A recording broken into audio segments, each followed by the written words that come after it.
Magandang araw po sa inyo lahat. Welcome po sa panibagong video natin dito sa Makapili TV. Ngayon, segue tayo ng konti. Labas muna tayo sa politika. Tungkol naman tayo dito sa mga troll farm o yung mga naninira sa social media. So ito, issue to kay Maggie Wilson at sa kanyang kumpanya. So panoorin natin to para mas maintindihan natin ano ba yung nangyari dito kay Maggie Wilson. Mga mare at pare, ito na ang hottest at latest. Pinag-aaralan ni former beauty queen Maggie Wilson ang posibleng legal action laban sa content creators na naninira sa kanya at sa kanyang kumpanya. Sabi ni Maggie sa IG, tukoy na nila ang creators at organizers na sangkot sa pag-atake sa kanya.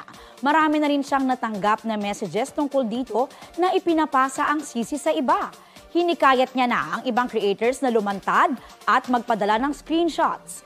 Yon ang magiging batayan nila kung isasama nila ang creators sa kanilang legal action. Dahil sa isyong yan, trending si Maggie sa Twitter o X Philippines. Balita ko, may tututukan kayo tuwing 11 a.m. Ito. Yung kay Maggie Wilson kasi, may naninira sa kanya at saka yung kumpanya niya. Nakalimutan ko na kung anong name ng company niya eh. Tapos nagtataka siya kasi, parang, alam mo yun, obvious. Pare-parehong script. Yung mga nangyayari, puntahan nyo sa sa page ko. Maraming ganyan pare-parehong script eh. Lalo na pag binanata natin si Libayan, pare-parehong script nila. Oh, may ganyan. Nagtaka siya. So parang naglabas ata siya ng kung sino man ang magsasabi na kayo ay hinire, parang meron siyang pabuya o palulusutin niya sa kaso. Parang nag-bluff siya, parang ganun ang dating. Parang nag-bluff siya na sinabi niyang, makakalusot kayo sa kaso kasi alam na namin kung sino-sino ang nagbayad sa inyo, something like that. Tapos ang isa nga sa parang hindi naman sigurado pa kung yun ang tinutukoy ni Maggie. Ang pinagbibintangan yung ex niya. Okay? So parang yun daw, di umano, ang pumupondo. Okay? Tapos, naglabasan yung mga screenshot. Ang bayad, 8,000. Mag-post ka lang. Ito, influencer. Kunwari, influencer ka, babayaran ka ng 8,000. Mag-post ka lang, tapos ito yung script. Na-screenshot nung iba. Sabi ni Maggie, isend nyo sa akin yung screenshot at parang may reward ata kayo o hindi na kayo isasama. Hindi ako sigurado dito sa dalawang niya. Hindi na kayo isasama sa ididemanda. Okay, ganon.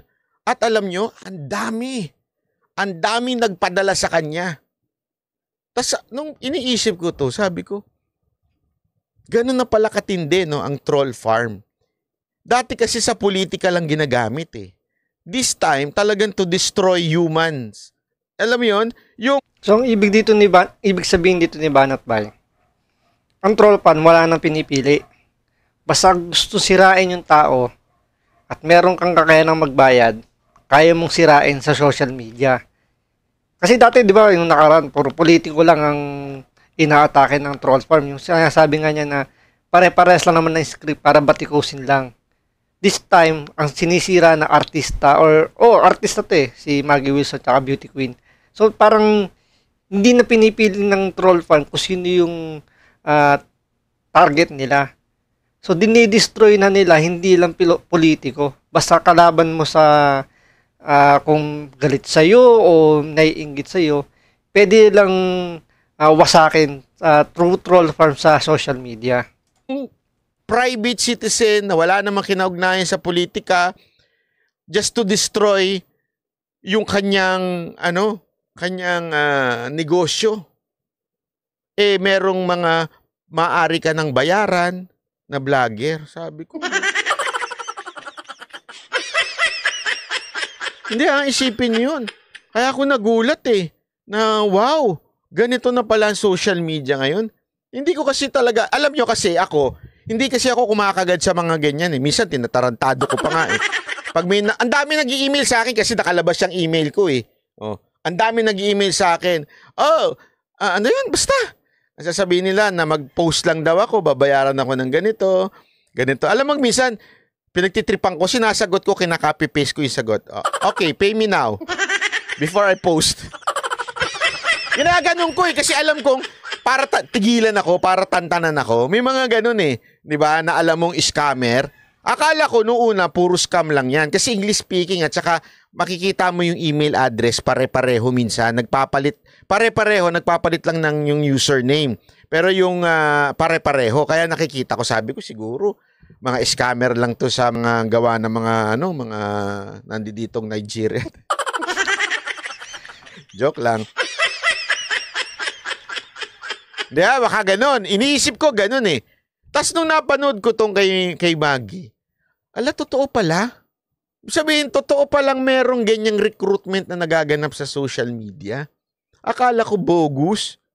Akala ko kasi yung mga nag-i-email sa akin, mga loko-loko lang, mga scammer lang, gusto lang akong i-hack. Di ba? Yung pala, meron talaga nagre-recruit para po ang ibang tao, siraan ng ibang tao. So dito, parang lumalabas na talagang ginagawa ng negosyo o ginagawa ng source of income ang pagiging troll. 'Di ba? Dati kasi ang binabayaran na troll is para lang sirain yung isang kandidatong kalaban ng isang politiko, pares na politiko. 'Di ba? Doon lang kumikita. Ngayon, talagang pinangatawanan na gawing source of income ang social media through troll farm. 'Di ba? Hindi natin alam kung ano ba yung, siguro dahil ito ni pinakamabilis na paraan dahil hindi ka naman nakikita, hindi ka naman madaling itanggi dahil alam naman to yung sabihin natin IP address. Pwede ka namang gumamit ng VPN para di ka mahuli. Or pwede ka naman ding gumamit ng ibang email address. Di ba? Parang napakadaling lusutan. Ewan ko lang kung paano ito mahuhuli ng mga cybercrime group dito sa Pilipinas na under ng PNP or ng NBI. Grabe, no? Hindi ko kilala si Maggie Wilson, ha? Ako, kilala ko. Just to be honest, ha? Hindi ko siya kilala, hindi ko alam kung artista ba yan, model ba yan. Sabi nila, beauty queen. Hindi ko kasi ako mahilig sa mga yung Miss Universe. Hindi ako masyadong mahilig sa ganun. Kasi ang tagal-tagal nun eh, ang daming commercial. Naiirita ako sa mga commercial. Pero yung commercial dito, wag niyo skip, ha?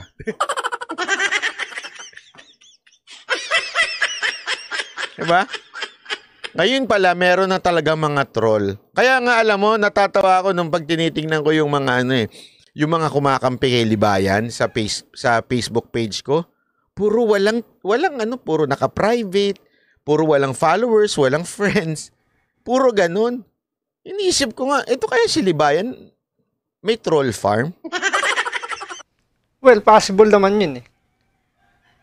Siyempre, aminado naman tayo na kumikita na si Atty. Libayan sa social media. So, meron na siyang kakayanang magbayad ng troll farm. 'Di ba? 'Di ba nanghihingi nga siya ng membership sa YouTube niya panggawa daw ng web developer at saka ng editor niya? Mali ba natin kung saan niya dinala yung mga nag-member doon? 'Di ba? So, pero possible, 'di ba? Lahat naman may kakayanang kumuha ng troll farm kung meron kang pambayad. 'Di ba? Kung talaga yun yung nasa puso mo, manira ka na lang ng isang tao, atake mo yung isang tao through social media, kung may kakayanan ka naman magbayad, di magbayad ka. Bakit ganun? Una-una, pare-pareho script nila. Punta nga kayo sa Facebook ko pag ang topic si Libayan. Punta kayo, makikita ninyo. Pare-pareho yung sinasabi nila. Abogado yan eh, hindi ka kasi abogado. Puro ganyan paulit-ulit. Hindi ka ba't tulad niya kasi abogado yan. Ulit-ulit lang, ganyan lang sila. Ang pag sinabi, okay lang matalo, at least abogado, ikaw. Ulit-ulit, tapos makikita mo, pag tinignan mo yung picture, wala naman. Wala ka makikita picture. Picture ng pusa, aso. Diba? Hindi ko alam kung may troll farm siya o meron talaga siyang fake account at lumulusob siya. Ang yaman naman ni Liba. Ay, naku. Madam, ikaw ang maglabas ng... Alam mo yung niya? Malaki yun. Maniwala kayo sa akin, malaki yung kinikita ni Libayan sa Facebook. Sa YouTube. Ako na magsasabi sa inyo, malaki. Kaya enjoy na enjoy yun Alam mo yun, tiningnan ko na yung YouTube niya, inaaral ko na. Pag hindi topic si Tulfo, ang bagsak. Tingnan, kayo nga ang tumingin eh. Pag si Tulfo, si Robin Padilla, at mga sikat na ang tinitira niya, madami views. Pero pagka walang kwenta yung topic niya, konti lang. Yung mga tinitira niya si Tulfo, mataas, umaabot ng 50. Matindi. Oh. At alam nyo, umabot ka ng 50 ganun katagal. At 5 beses sa isang araw o 4 na beses ka maglabas, ang laking pera nun, maniwala kayo. So parang lumalabas dito, parang naging bread and butter ni Atty. Libayan ng YouTube, katitira kay Tulfo at kay Robin Padilla. O nga naman, syempre, ikaw ba naman kabahan ka na baka next year hindi ka na abogado, baka madisbar ka na. So at least meron kang fallback, di ba? Sigurado kung kahit abogado ka, titigil mo na yung pag-aabogas siya at magbablogger ka na lang kung ganun. Hindi, kaya nga sinasabi, ako, nakikita ko na eh. Kung yung mga utu-utu niyang followers naniniwala pa sa kanya hanggang ngayon, bahala kayo. Pero ako kitang-kita ko na nangyari dyan. Kitang-kita ko na talagang grabe, viewers niya pag Tulfo, ang laki. Tapos 5, 4 na beses. Tapos ito pa masama. Talagang ano siya, minsan tawag doon, humuhukay siya. Naghahanap talaga siya ng mababanat kay Tulfo. Ibig sabihin, hindi yung recent ni Tulfo, minsan humuhukay talaga siya. Tapos talagang, minsan, sa isang banat, sa isang topic ni Tulfo, gagatas siya ng mga 3 topic tungkol doon. May part 1, part 2, part 3. Ako na magsasabi sa inyo, mababa ang 5,000 kada video niya. Isipin mo kung naka-4 na 5 ka sa isang araw, tas araw-araw mo ginawa yan. Sa tingin ko maniwala ko kayo sa akin, sa tingin ko. Kasi putol-putol eh. Style yun eh, putol-putol. Atty. Libayan yung totoo. Magkano kinikita mo? Mas malaki kinikita mo sa vlog, pagbablog no, kaysa pang-abogado. Yung totoo. Siyempre, mahihirapan na siyang kumuha ng kliyente. Kahit naman siguro dati, nahihirapan siyang kumuha ng kliyente, kaya nag-vlog na lang. Siyempre, sa sistema ba naman ng pananaw niya sa buhay, medyo magdadalawang isip ko talagang kunin yung serbisyo niya. Lokohan. Kailan kaya papatawag sa Senado ito si Libayan, no? Nagpapakalat ng... Pag pinatawag niya siguro magiging comedy ang Senado dahil pagtatawanan sigurado yan sa mga argumento niyang baluktot. Ay nako. Maling mga impormasyon, no? Meron pa siyang kino-content 3 years ago pa. Oo, ganun yun. Kaya nga, alam mo yung style niya, akala niya maloloko niya lahat eh. Sa bagay, marami naman talagang tanga. May mga sumasali nga ng kulto eh. Hindi ko sinabing kulto si si Senior Aguila. Hindi. I mean, alam nyo, ang Pilipinas, isa sa pinakamaraming kulto. So, dito, pinapakita lang dito ni Banat Bay na kailangan maging knowledgeable na rin tayo. Maging mapanuri tayo. Huwag lang tayo basta maniwala sa isang tao o sa isang organisasyon. Matuto tayo mag-research. Diba? Gamitin natin ang social media sa tama. Hindi yung mang-argabyado tayo ng kapwa natin. So, gawin lang natin form of entertainment itong social media. So, abangan pa natin yung mga susunod na video rito. So, maraming salamat po.